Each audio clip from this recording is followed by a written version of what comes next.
the two things I would offer that really profoundly help in an organization, and they're both religion for me, and it changed the course of my life, changed the course of my business. Number one, I learned to start with why, right? So I gave you the example before.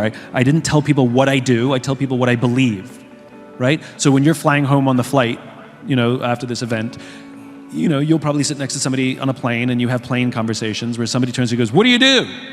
And you go, "I'm a chiropractor." And they go, "Cool." And except for the 10% of people who want to talk to a chiropractor, that conversation is over. Because nobody cares about what you do. And by the way, if you said, "What do you do?" and they go, "I'm in marketing," they go, you're going to go, "Cool." Right? So the two things I did. Number one, I stopped talking about what I did and I only started talking about what I believed. Right? You heard the hypothetical example I gave a moment ago. You say, "I love what I do every single day. I help people find ways to live a more inspiring life." Oh my God, how do you do that? Believe it or not, I'm a chiropractor. And then you can talk about you for the next 2 hours if you want. Right? So number one was I learned to start with why. I learned to start with what I believe, not what I did. The second thing is the law of diffusion of innovations. It became a religion for me. Right? Really, really quickly, law of diffusion of innovations. All populations sift across the standard deviation, the bell curve. If you have high performers, you have low performers, you have an average, always, right? I know in this room, there's a percentage of people who are just nodding their head going, "Oh, I love Simon." I know there's a percentage of people in this room who go, "He's an idiot," right? And then I know there's an average who are kind of open-minded, right? I know that coming in. So the law of diffusion tells us that the first 2.5% of any population are your innovators. These are your big idea people. Richard Branson, Steve Jobs, Elon Musk, right?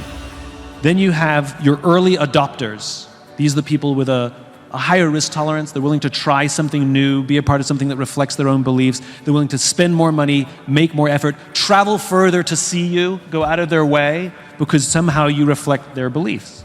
Then you have the early and late majority, more cynical, more practical. What's in it for me? Will I get my money back if it doesn't work out, right? And then your laggards, the only reason they partake in anything because you have no choice. They have no choice anymore.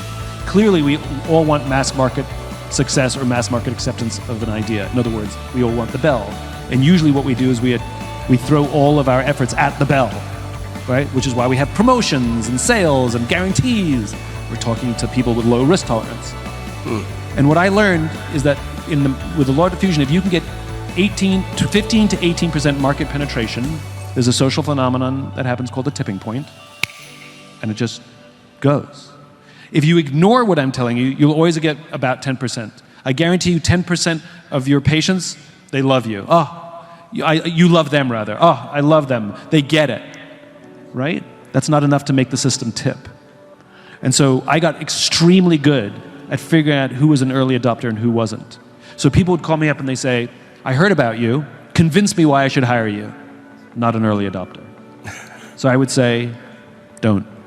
And this is at a time where I needed every dollar. I was living paycheck to paycheck. I had no money in the bank.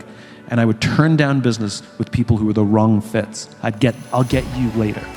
The people I said yes to were the ones who believed what I believed, because I started with why. And they would say things to me like, "You're onto something. I don't think it's perfect, but you're doing something and I really like it." I'd say yes to those. And they did more to build my practice than I could, because they believed what I believed, that they would tell more people about me and my work than anybody else.